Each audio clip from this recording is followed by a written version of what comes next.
Hi everybody. We're gonna paint together a view from my city, Madrid. This is a narrow street in the center of the city. You can see the beautiful tower in the center, and then two buildings on each side of the street. There's a big contrast in the image.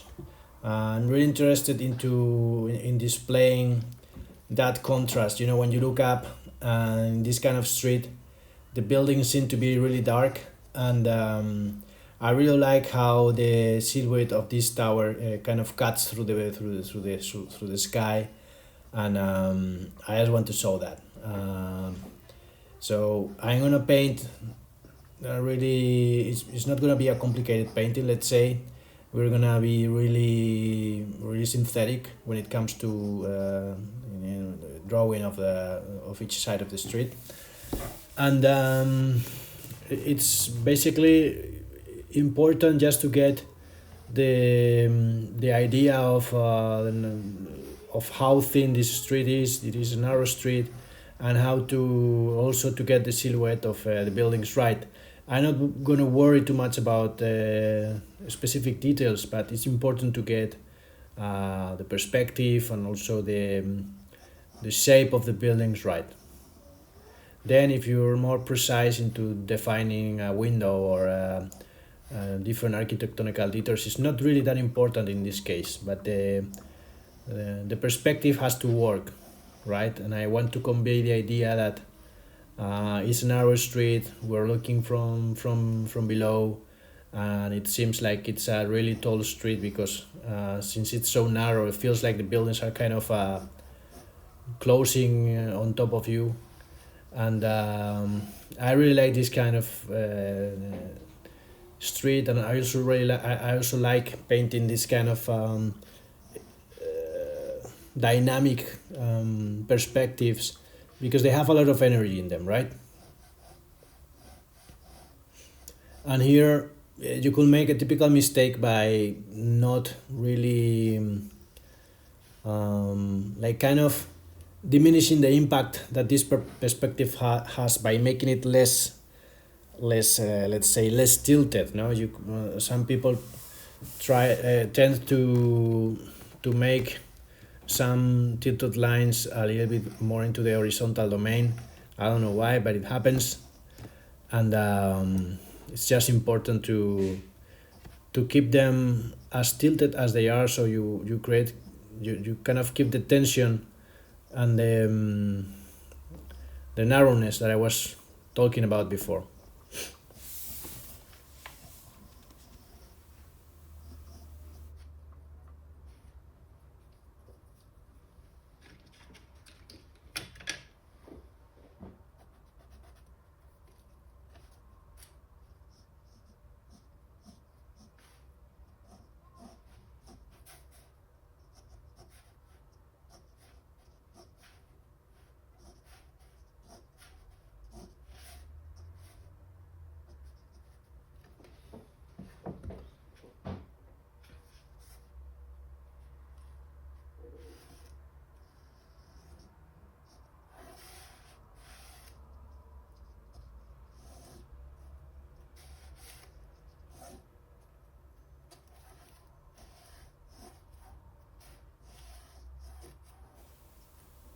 In this part of the building, it's part of the same building, even if there's a gap between those two sections.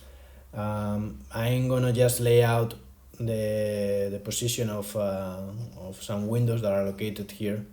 I won't paint them as I'm drawing them now. I just want to locate them, and later on I will paint them. I will try to be really synthetic in the way I paint them because they're not my main concern right now. I just want to focus on the narrowness of the street and on how the light is kind of going through this narrow street, and how the buildings are cutting a really beautiful silhouette through to the sky, right?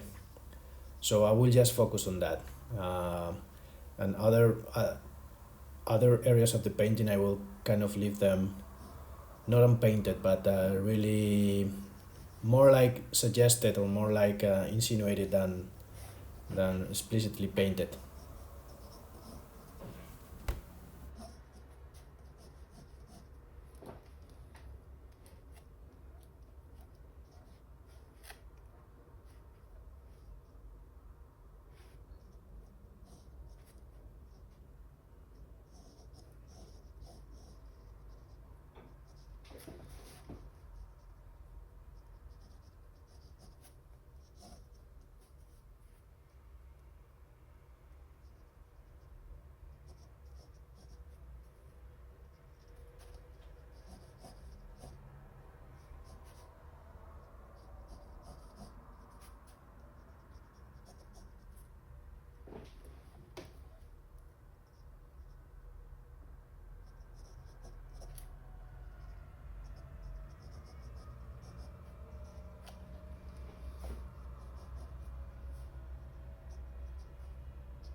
I'm gonna make a small correction here.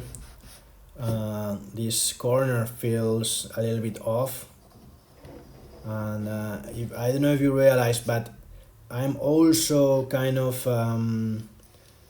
drawing the vertical lines in perspective and kind of converging them towards the tower, right? So that it feels like it draws your eye into that part of the painting. And also it helps conveying the idea that the buildings are kind of closing in on top of you. Now let's wet our palette. I always wet my watercolor palette first before starting. You can see that the palette is quite dirty. I'm not gonna clean it because I've already used the same colors that I'm gonna use now in a previous painting. So I'm gonna keep them. I'm gonna keep them there because they won't really go against what I'm gonna do. I'm preparing a few cold washes. The first one I mixed some cobalt blue with alizarin crimson in order to get a kind of like a purplish mixture. The second one is more into the blue domain, cobalt blue. Now I am mixing some quinacridone orange on one side, and I'm gonna mix some yellow ochre and pyrrole scarlet below in order to get kind of like orange. I really like this kind of orange that has a lot of red in it, but it's not completely red. This building has many brick areas that I would like to paint afterwards.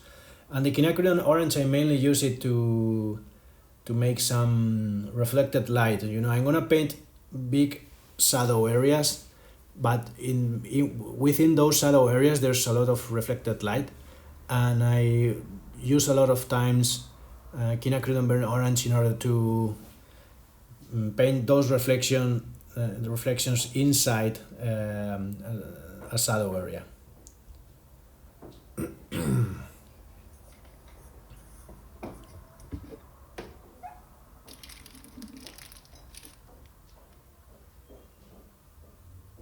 So I'm starting on top. I mix a little bit of ultra blue with burnt sienna in order to get this blue, which is slightly desaturated because I mixed it with burnt sienna. And I'm gonna paint this part of the street without too much detail. I will leave many things unpainted.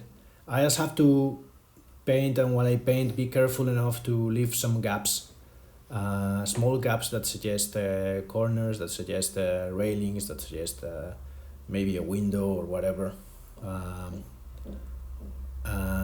or a pipe. You know, for some people will be a pipe, some others will see a railing.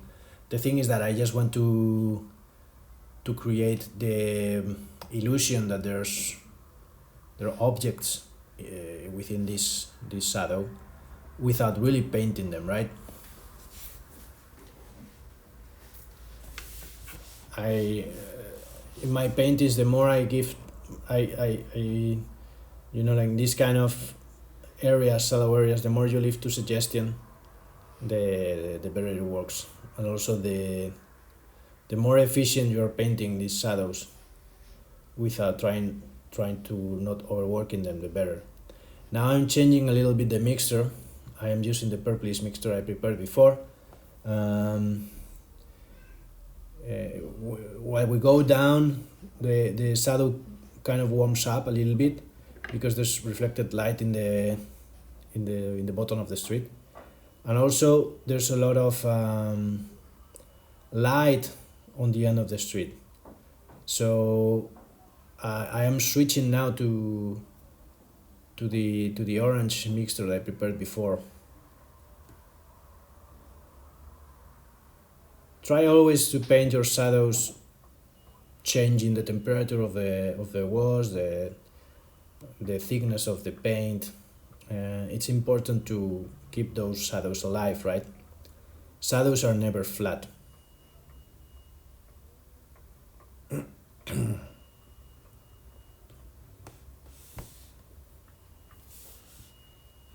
As I said, in this part of the street, the sun is really hitting, and so some of the shadows will appear orange, and they will just darken and they will cool as while we get closer to us.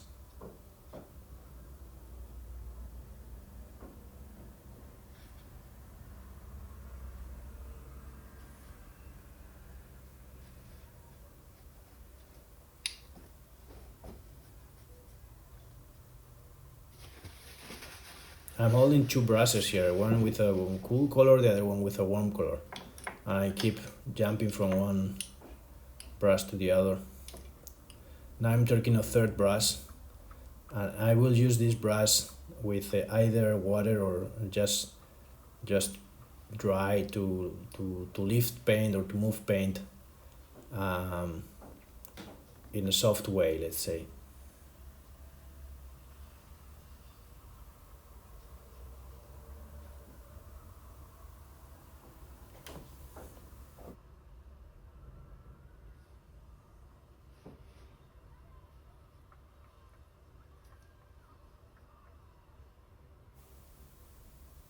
Now I'm preparing a little bit more of this purplish shadow, and I added a little bit magenta in order to again change the temperature of the shadow.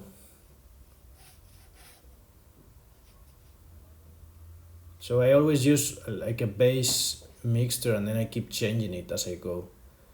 Uh, and it normally works well.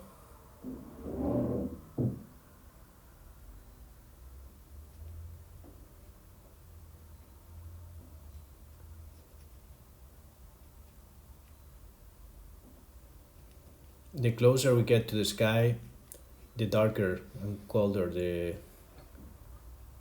shadows are in this painting, because I'm kind of trying to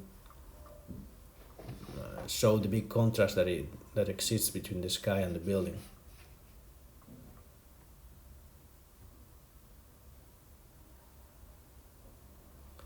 I'm even adding some neutral tint here to make it even darker.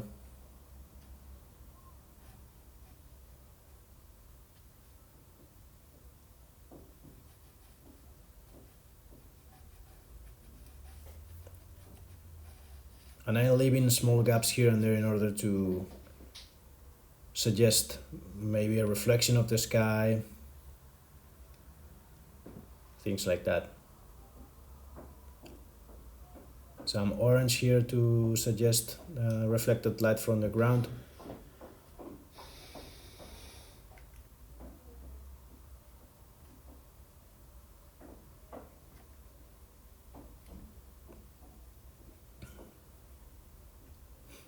So as you can see, I normally work painting the lightest and then moving to the darkest areas of whatever I'm painting, right? But in this case, since it's a painting about the contrast between the shadows and the shadow areas and the light areas, I decided to start painting the shadows first. And once the shadows are there, I will just add some light and color to the different elements of the painting. For now, I'm just gonna focus on the shadows.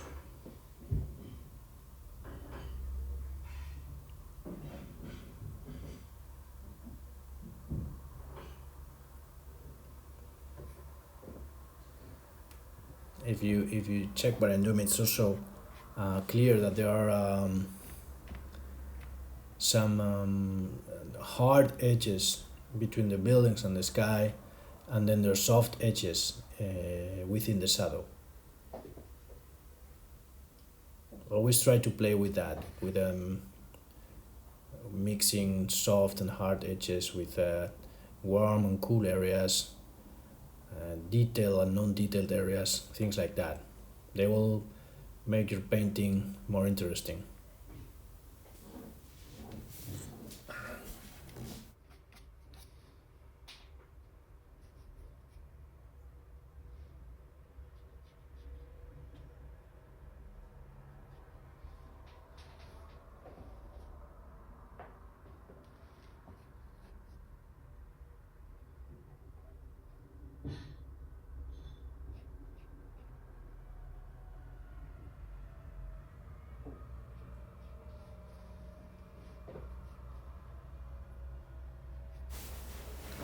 Now I'm just adding some details to what I've already painted.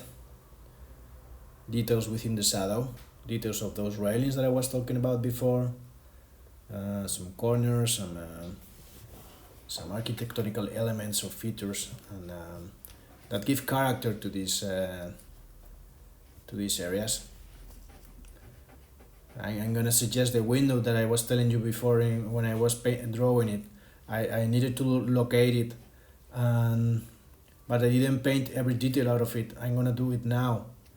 I'm gonna suggest those details. This area is still wet, so whatever I place into the painting, into this area, it's gonna kind of open a little bit in the paper. It's gonna blend in a soft way with the rest of what I've already painted there, right? And this is a great way, like painting over a wet area. It's wet, okay? It's slightly wet. It's not completely wet, right? It's not. I don't know the right word. Maybe damp. There's still some humidity in the paper, so when I paint over that, the paint opens.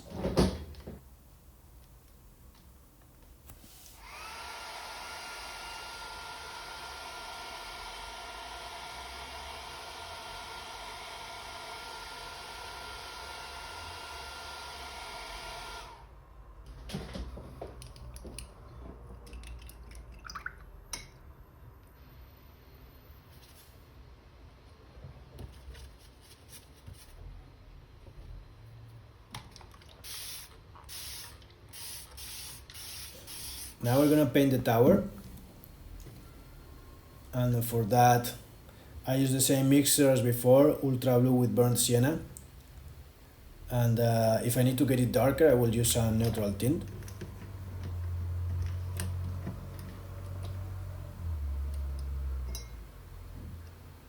And again, I always have 2 or 3 brushes ready, one cool, one warm, and one without any kind of paint on it, just to lift paint if I need it or to move it.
I lay out some paint, and then, as I told you before, I move it a little bit with the dry brush.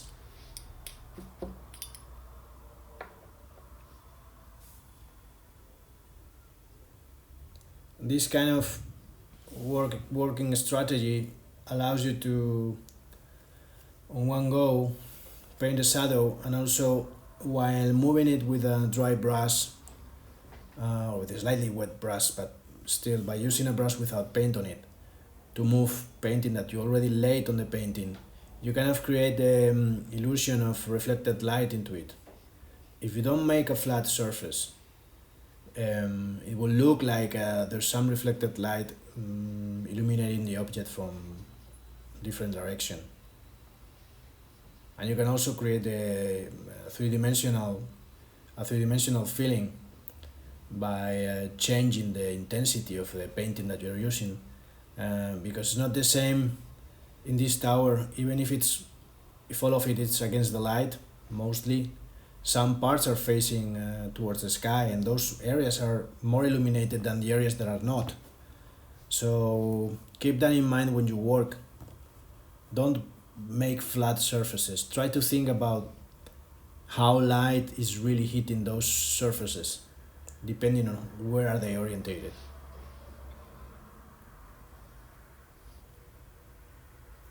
And also, if you're working against the light, like here, and if you want to preserve certain details, sometimes you need to leave small gaps here and there, like I'm doing in this area. I am not painting a completely flat surface. I'm leaving small gaps here and there to suggest that they're changing the direction of the object, right? If I don't do that, I will miss many details, like I'm doing right here in this edge, for example. I'm not going completely down. I just left a small line, white line, and immediately you know that that's the top of a part of the object that it's illuminated, whereas the rest is not.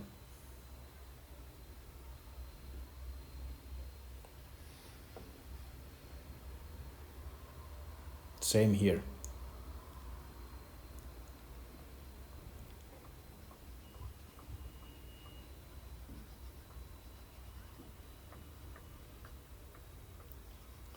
In order to practice this kind of thing, it's always good to, you can paint or try to paint using only one color, and focus on painting only the shadows of what you're seeing. If you do that many times, you will get used to, quickly get which surfaces should have some paint and which surfaces should be left white, right? Make If you make some tonal exercises by using only one color, you'll realize how to paint by keeping those change into the light intensity more easily. Sometimes when we use more than one color in a painting, we get distracted. You're thinking about which color to use all the time instead of how's the light working in the painting. So maybe make a few exercises using only one color every now and then is a good thing. Now I'm lifting paint, right, with the dry brush, so I create some lit areas in the object.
Now I will add some details, architectonical details on the building. There are some stones on the building corner that are really typical on this part of the city, and I think it's important to have them.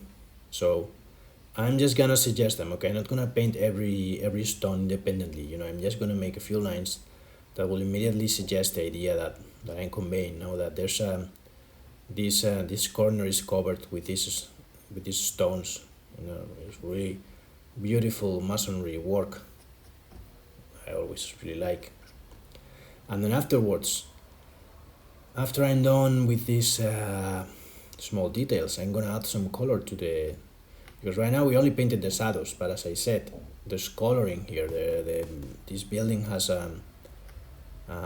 many bricks in many places, so I want also I want to show that, and I will paint this kind of light color afterwards.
Now I'm gonna paint the sky. I just mixed celestial blue that I have here with some cobalt blue. I want to be really light about it. Um, the sky is gonna be lighter on top, and I will darken in the mixture a little bit when I go down. Why I do that? Because I want to have the biggest contrast between sky and buildings on top, right? So if my darkest area of the buildings is on top, then I want the sky to be the lightest on top. And when we go down, to the end of the street, that part of the building is really illuminated. So I'm gonna go darker with the sky to create a bigger contrast there.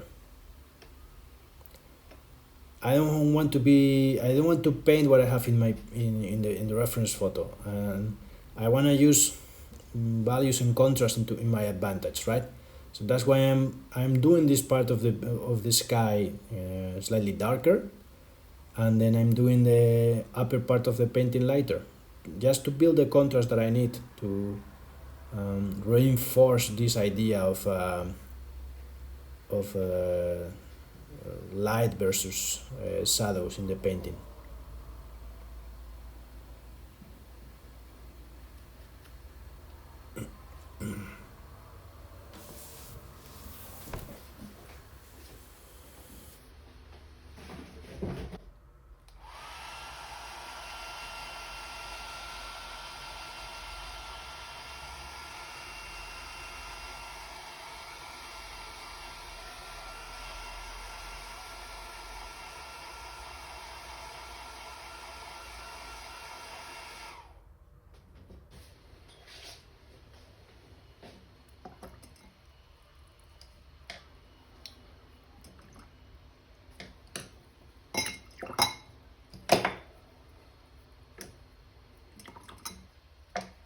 Now it's time to paint the bricks that I was telling you before. So I'm gonna use the yellow ochre and pure scarlet mixture that I prepared before, and you will see how this comes to life.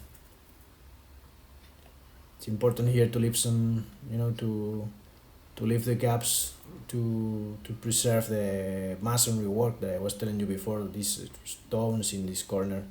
So I'm just gonna paint out of them, and you see how this red, this orange works really well next to this purple. They combine in a really pleasant way, I would say. And immediately the painting comes to life, right? It was a little bit, let's say, not dull, but it was just softer before. Now once I add this color here, it starts coming to life.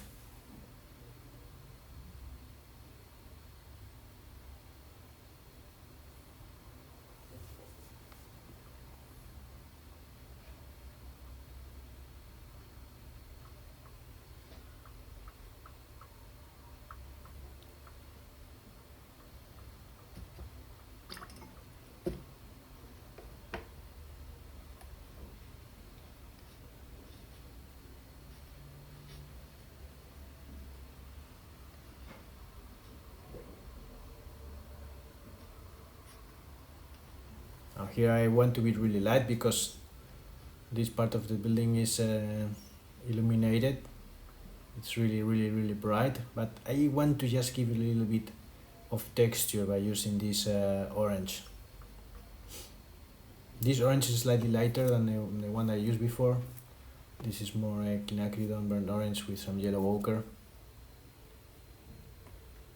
It's just lighter, a little bit lighter, and I don't put as much paint as in the other part because I don't need it.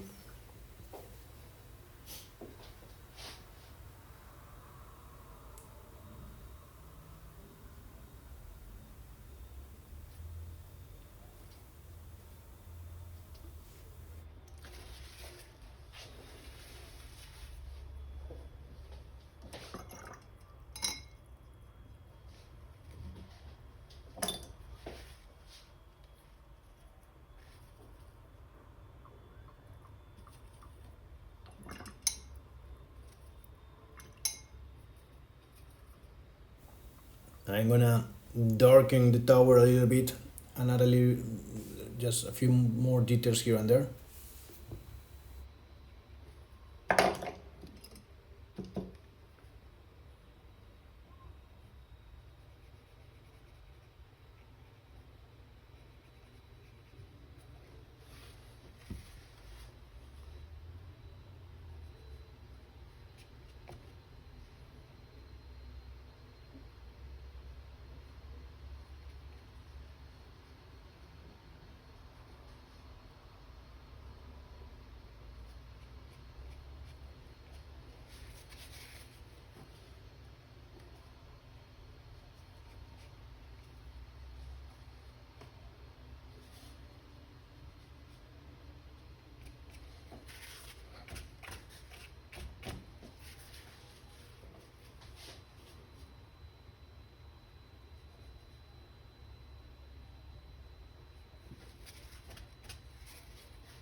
I'm gonna take the tape off now in order to, so I'm able to recognize better if I need to do more into the painting, if I need to work a little bit more. I sometimes, like when I get into this stage, I don't really know if stopping is a good choice or if I should keep going. So I take the tape off, I take some time, I check it out, and normally the painting will tell me if I need to go a little bit further. I love taking the tape off.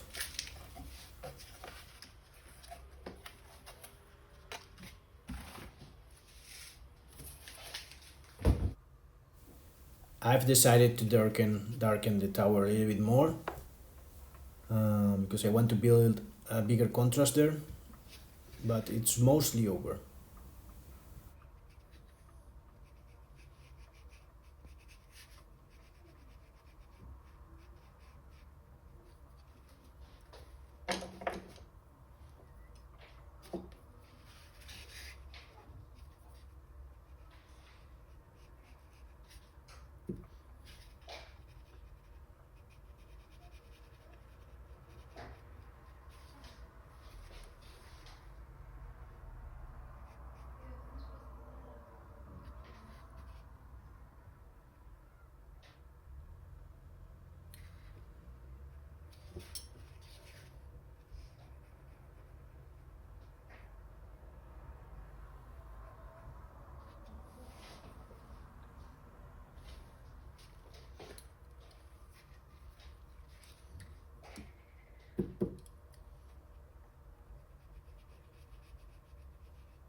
So this more or less feels like done.